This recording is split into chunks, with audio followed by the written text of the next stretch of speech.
Hey guys and gal, today's the day and I'm excited to show you how to turn an animal graveyard into delicious liquids.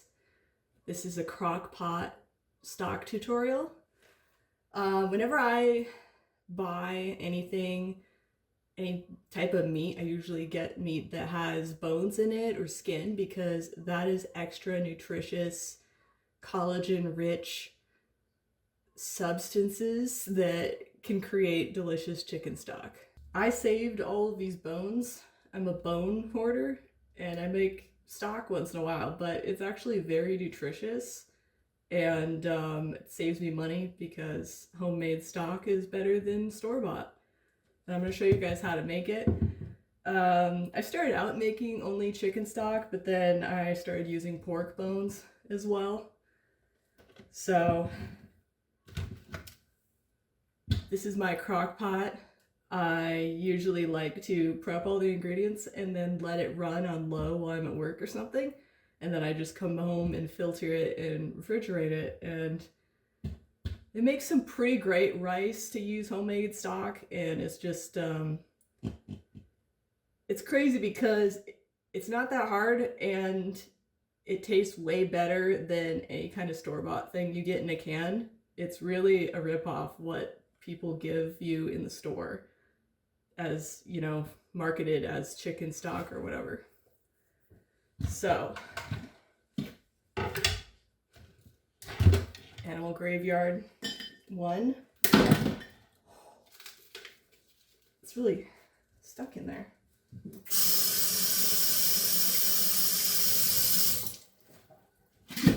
Oh, that's a cube.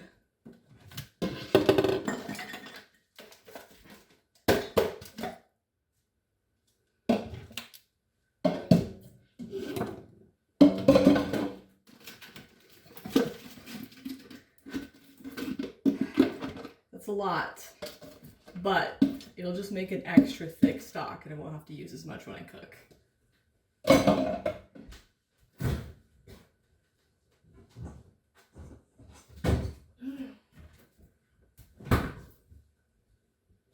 I also prep some vegetables. This is about 3 carrots, 3 really small onions, and a few cloves of garlic. Will this fit?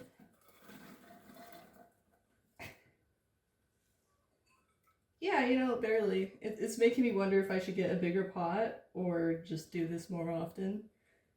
But this is gonna make like 3-liter containers of broth that, you know, it's gonna last me a while. So next I'm gonna talk about spices. Probably one of the most important spices is parsley or parsley flakes. When you buy chicken stock in the store, it has this really nice golden color. And that doesn't come from curry or turmeric or whatever. It actually comes from the green parsley flakes. And I actually believe you probably can't add too much of this, but I'm going to add probably about a tablespoon. Because we have a lot of meat in here.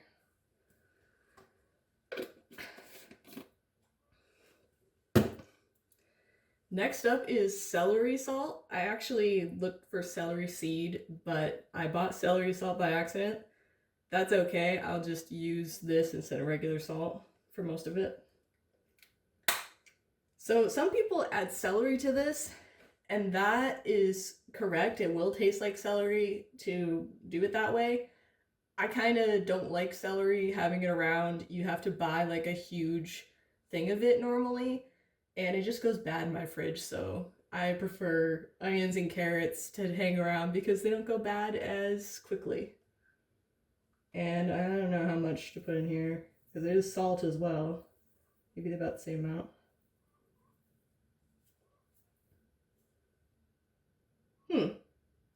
I think actual industrial chicken stock people use celery salt. I think it's gonna be fine. Next up is thyme. This spice goes really well with chicken. It has kind of a savory, delicate flavor. It's the same family as rosemary, but it's not as obnoxious, piney kind of flavor. And we want maybe half a tablespoon of this.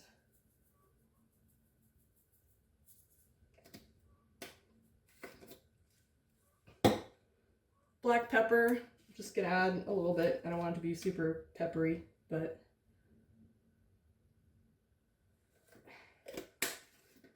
running out of pepper. Next up, bay leaf.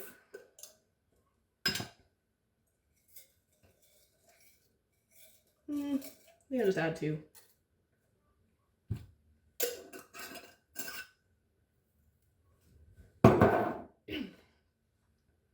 Okay, so this is mostly full already.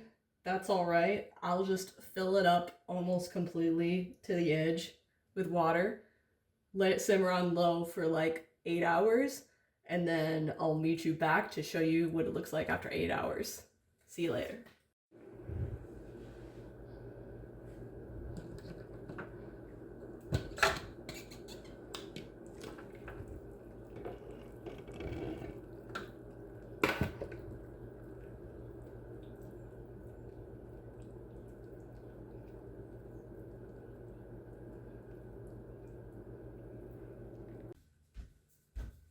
And we're back 1 workday later. This thing had been simmering for like 9 hours on low. And I gave it some time to cool off. And as you can see, golden death liquid. That's what you want.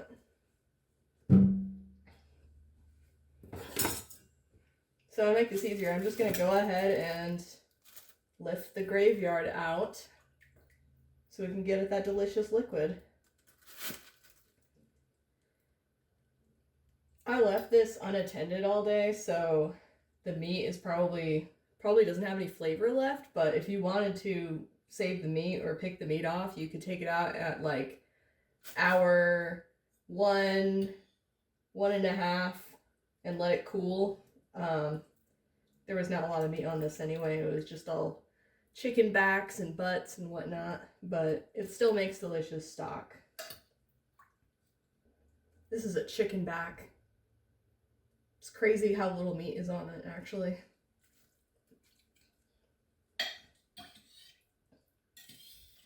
We genetically modified chickens to have huge titties and no back. This is what we're left with. So I'm going to use 2 filters to make it pristine. One of these is just a normal cloth. And I did lint roll this, so if anybody who's watching has cats, it's definitely one of the more important steps. You can do this with a cheesecloth, but I'm not fancy enough to have a cheesecloth. It's just like a bandana, I guess. Okay, here comes the fun part.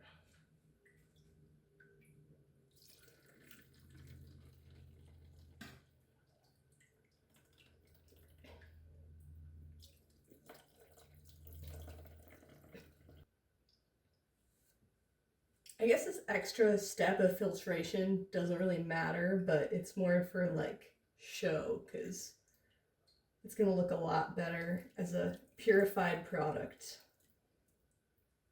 So I was only able to get about 2 quarts out of this, and I know why. It's because I had too many bones and not enough water. But I'm actually going to refrigerate this, and then the next day I'm going to show you guys what this is made of, why it's great, and why it's so useful to have chicken stock. And we're back. And I just wanted to show you guys, can you appreciate how lovely this is? So what's going on here is that this is essentially gelatin. It's like the same substance that we use to make Jell-O, like animal bones and skin and cartilage have high amounts of this.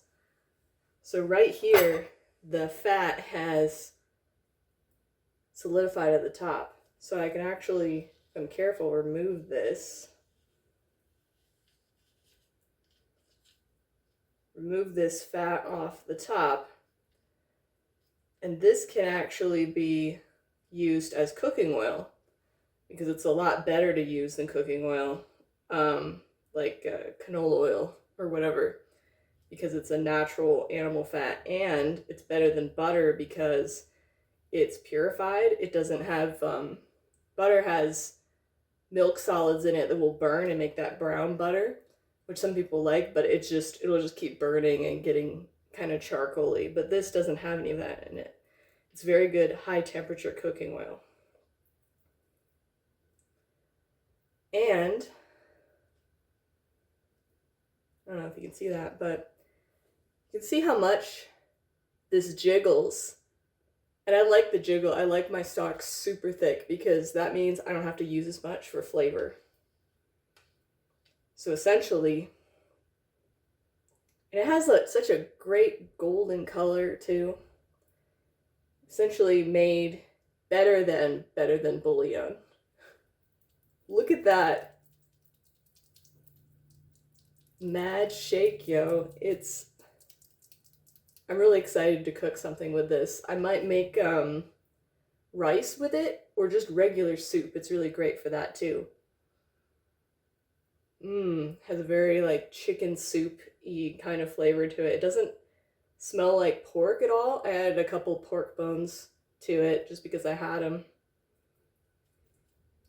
But hopefully you like learning about this method, and you'll use it if you like eating chicken wings or anything with bones in them. Become a bone hoarder, save them, and make crock pot stock out of it, because once you try this, you will never want to buy chicken stock from the little containers again, because it is like 1/1000th of what homemade chicken stock is, because they want to sell it and make money. They water it down and they add extra spices to it to make it taste like something. They add a lot of salt to it to make it taste like something. I didn't add a lot of salt to this, but I don't need to because it has so much flavor in it. I added just a little bit, like a normal amount of salt for that huge vat. So anyway, if you're not subscribed yet, subscribe if you want to see more content like this, and demolish the like button and all that, and I'll see you in the next one. Bye.